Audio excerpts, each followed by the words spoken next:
Sounds great. We must throw it open to the people at home. Thank you for that. Rock Festival's going to this summer? Reading Festival's definitely planned. Our paths might cross again. Excellent. Amy, who's on the phone? We've got Karen from Kent on line 3. Karen from Kent, good morning. Good morning. Good morning. So what do we think about Chummy Mummies, Karen? Well, the thing is, I've got 3 children. My oldest one being 26, my middle one of 14, and my youngest one of 6. Right. So tonight, my son-in-law is looking after my 2 children while me and my daughter and a couple of friends are going to see Sex in the City. Right. And so we've got a balance of being a friendly mum and still having the level of being an art parent, because that's what my 14-year-old seems to think I am at the moment, because I ground her when she's naughty and we go shopping and have meals together when they're good. OK, I have to say, Karen, the line is terrible. I can't make out a word you're saying. Maybe the people going home. Thank you for the call. Let's have another Amy. We've got Madeline from London on line 4. Madeline, good morning. Oh, good morning there. What do we think about Chummy Mummies, Madeline? Well, I have a daughter. She's 20 years younger than me, and me and my sister and her son and my daughter, we all went to a club together. Right. And when we were there, I just thought this was really wrong. There was something about it, being that environment with her, and we were dancing and we had a few drinks. And I just thought, this is not right. I'm her mum, she's my daughter, and this is not the environment I want to be in with her. So what happened? Well, I just carried on. I felt really uncomfortable. We went home and I thought, never again will I do that. And did you talk to your daughter about it? Did she feel uncomfortable? No, she didn't. I mean, there was one point a friend phoned and she goes, oh, I'm out at the club with my mum, this is so funny. But I don't think she felt so uncomfortable. But I think more, I don't know, I just thought, I'm her mum, and that's how I want it to be. Okay. I'm close with her, that's nice, but there's a line, and I think it's best not to overstep it. OK, OK. And I think it's entirely individual, isn't it? Where up to the individual where the line shall be. Thank you for that. Let's have another. We've got Maggie from Hertfordshire on line 2. Maggie, good morning.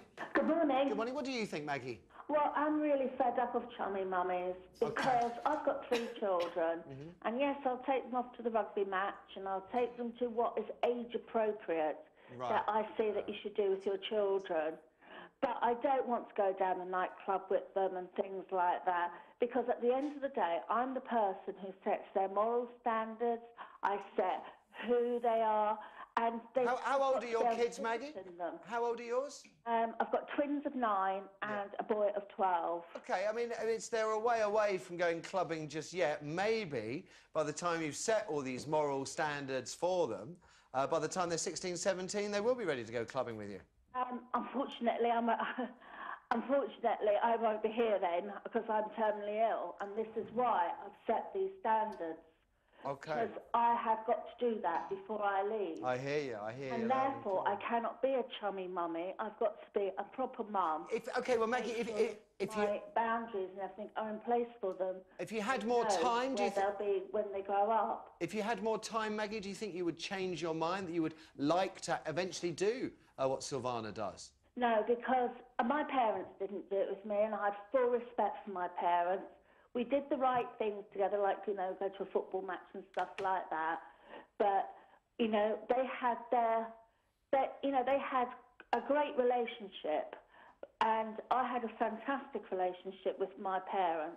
I could go to them over everything because they gave me very clear boundaries. Yeah, I hear you. But, I mean, it's very difficult, this, isn't it? Because, I mean, I'm thinking about my relationship with my dad, God rest his soul. It was absolutely fantastic. My relationship with my mum, as you can probably tell, is also, she's blissfully unaware, but, everybody else knows. No, it's quite good.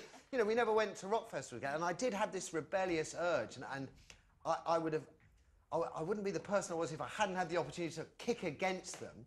But I would still, I love them to bits. And just because you go to a rock festival, I suppose, or go clubbing occasionally, is the thing we're hanging the part. And that's not so weird if that's what you both enjoy and want to do. I don't know if it crosses any line at all. I don't think so, because I think I did the groundwork when she was younger. There were firm boundaries then. She knew I was mum, and if I said no, it's no. There's no maybes or ifs. It was definitely no. I genuinely worry about Dad, and I worry about dads. Oh, Billy No Mates there. Well, yeah, and I mean, and where... He's probably got a shed You'd be fine. And most men get bored of listening to women talking anyway, so they get to talk to each other. He can just sit on his own quietly, waiting for the death. You've got to let your kids risk a bit. There's a lot of talk at the moment about not taking too much care of children, isn't there, and overprotecting. And I think doing the groundwork is absolutely the essential thing. But then you've got to let them go out there on their own and take a few chances and maybe get into a little bit of bother and see if they can sort it out, knowing you're on the phone and you can come and bail them out any second. You've got to allow them to show that you can trust them. But is there any difference? Is there any difference? If you're there, mother and daughter like rock and roll. Is there any difference between mother and daughter who like rock and roll going to a rock gig and dad and son or dad and daughter who like football going to a football match? None whatsoever. There isn't, is there? None whatsoever. I go to concerts with my kids. I go to, whether it's Wimbledon, whether it's football, whether it's the rugby. I go to things with my kids.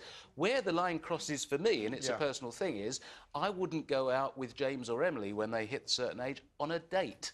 And, when they're going to start to mix with boys and girls and it starts to become romantic. I think that's then private time and they become adult. And that's where I think it is a boundary that's sort of the elephant in the room here, is that you just wouldn't go on the pull with them. Okay. But you'd go out and see things. Yes, no, I just the Fergie thing, I'm afraid, that just killed that one for me. Stone dead.